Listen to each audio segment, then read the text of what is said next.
Good evening, gentle sir lady men to our video about the integumentary system. In this video, I, Donkey Kong, will inform you about everything important relating to the integumentary system. From the structures of the skin, to accessory features. At the end of the video, you'll be greatly informed about everything. Hey, Donkey Kong, I have a very important question that needs to be answered. What is the structure and function of the skin in relation to the integumentary system? What a perfect question, you dumb idiot. Watch your profanity. Basically, there are three layers of the skin. The epidermis, the dermis, and the hypodermis. Why do they all have dermis in their name? I have no clue. Go Google. Anyways, the epidermis mainly protects the body from harmful, outside forces. This includes UV radiation, pathogens such as bacteria, viruses, fungi and parasites, along with chemicals. The epidermis is also in charge of hydration. It holds in water and keeps the skin hydrated and healthy.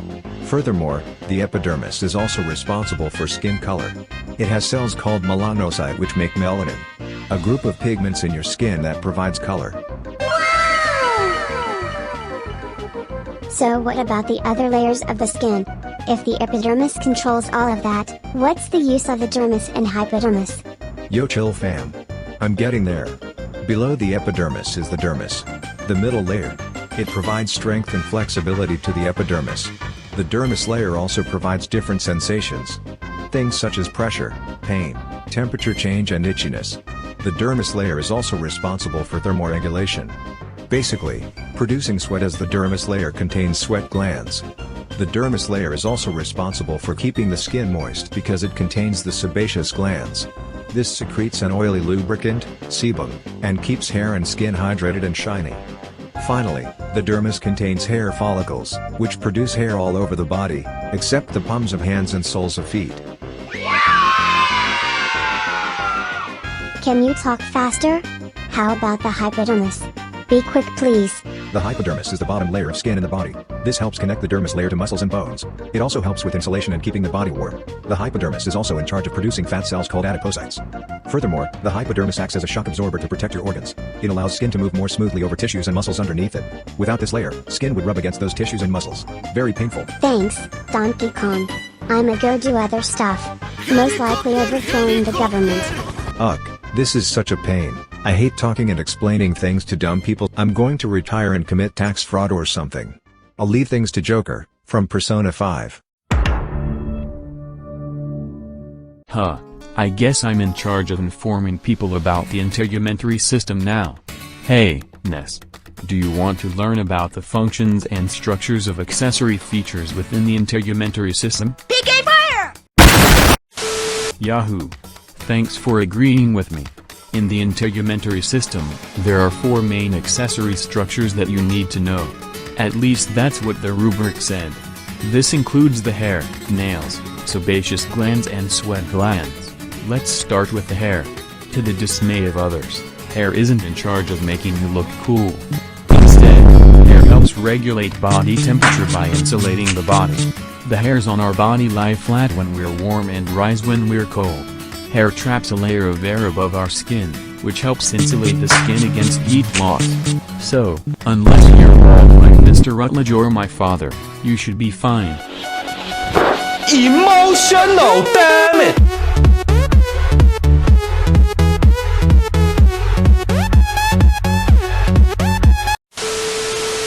Now, if you haven't been paying attention to the background video by now, then you'll realize that the details on the amazing cookie is the structure of the hair. It isn't the most pleasant thing to stare at considering Hassan drew it, however, it tasted amazing. Not that I want an answer or anything, but what are hair cells made out of? They just come out of our bodies from seemingly nothing. Are they created in a void of sorts? As much as that would be cool, hair cells aren't made from a void. Hair cells are made of dead skin cells with keratin to harden them that grow from the follicle. That's acceptable. Enough about hair, let's talk about nails. Also made from dead cells with keratin, they protect the fingertips and other soft tissues near them. While we don't need them to survive, they do help greatly. It's like having a phone. You don't need it. However, it makes life easier. Nails help us pick small objects and support the tips of our fingers and toes. Without them, we'd have a hard time scratching an itch or untying a knot. Another thing to keep in mind is when torturing a person you despise, you rip the nails off with no remorse. This tactic is usually recommended as an opening move so you can maximize pain and suffering without compromising the main body. Please contact me afterwards for more torture methods.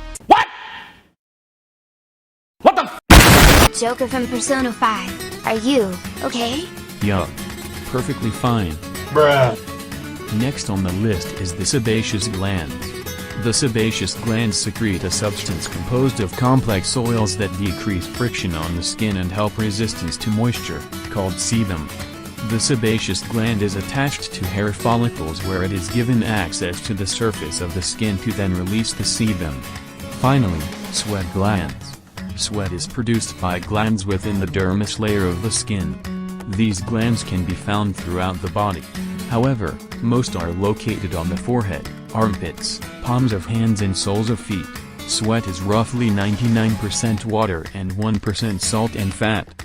The main function of sweat is to regulate body temperature. As the water and the sweat evaporates, the surface of the skin cools down. Now, hypothetically, if you are unable to sweat, you will experience anhidrosis. Want to know what it is? Yes. Google it. Anyways, symptoms include little or no sweating, dizziness, flushing, muscle cramps, overall weakness, and feeling hot and not able to cool off. Mommy, I'm scared. Take me home. Oh, why did Ness run away? They always run away. Oh well. I should get going now. I have plenty of things I have to complete by the end of the week. For example, arson. I'll leave things to Sephiroth. I presume it's up to me to finish this really bad video on the integumentary system, huh? It doesn't look like anyone is here. So, I'll be talking to the fourth wall in the hopes that the information I'm about to say will reach someone. While previous speakers have informed you about the structures and functions about different aspects of the integumentary system, for example, hair or skin, I'll be giving an overall explanation of the integumentary system as a whole.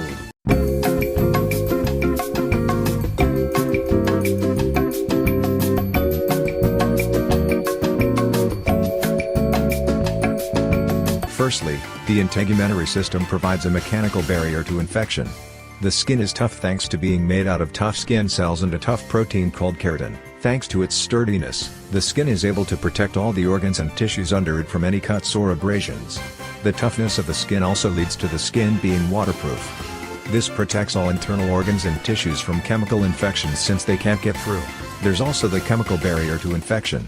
The skin contains a type of cell known as Langerhans cells. These cells help out our immune system by fighting infectious bacteria that try to travel further into the body. The skin also contains sebaceous glands which also secrete substances out of the body to fight off microorganisms. Sweat glands also help to stop infections by secreting harmful substances like urea, which is a chemical compound. Want to know more about it? Go Google it on the internet. The integumentary system also aids in hydration. The skin is made up of proteins called keratin and glycolipids which make the skin dense and waterproof. Because of this waterproof layer, water is unable to leave the body, thus, preventing dehydration. The body secretes fluids through sebaceous glands and also helps to keep the skin hydrated by fighting off microorganisms. The topic of excretion is nigh. Nay, your unclothed thoughts yield a knot. Remove fine heads out from within the gutter. Yea, be not dark in mid. Within thy skin lie secretory glands, and those glands secrete fluids out from thy flesh. You may forthwith know this as perspiration, and perspiration may be known as sweating. The sweat comes out from sweat glands within the flesh. Behold, two sweat glands are beheld in every man and every woman, and so forth. I say unto you, these glands are the apocrine and ecrine. Ecrine are the greatest in number, in all thy flesh, and thy creative liquid without color and odor made of salt and water. And the last is apocrine, from which the sweat yields strong odor from the bosom and the groin, and the underarms, and the tits. The integumentary system also helps with regulating body temperature. The sweat that is secreted out of our bodies by the secretory glands on our skin helps cool us down. This happens by the sweat taking sweat with it when it evaporates. The integumentary system can also keep our body temperature at a consistent place even when we are in an environment with a differing temperature. This process is called thermoregulation. During this process, the skin uses its blood to regulate temperature by constricting blood vessels to retain heat and dilating them to lose heat. The integumentary system also collects sensory information. The skin has different types of sensory receptors all over the body.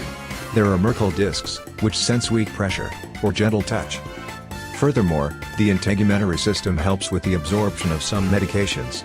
The process that enables the medications to go into the body after passing through pores and hair follicles is called thermal microcirculation. The medications enter the skin on the surface, where it is then diffused throughout the body, and is able to produce the desired effect. Finally, comes the manufacturing process of vitamin D. Vitamin D is manufactured in the skin when ultraviolet B light from the sun, presumably, reacts with cholesterol within the skin. The light provides the energy necessary to cause the chemical reaction that creates the much more useful than cholesterol, vitamin D. Phew, that was a lot of information to comprehend. Make sure you replay the video in case you missed something. Anyways, thanks for watching. I do hope that you've learned something new in this video. I guess I should go rob a bank now. Maybe steal a commercial jets. Huh, I know. Me and the boys shall take over Jerusalem!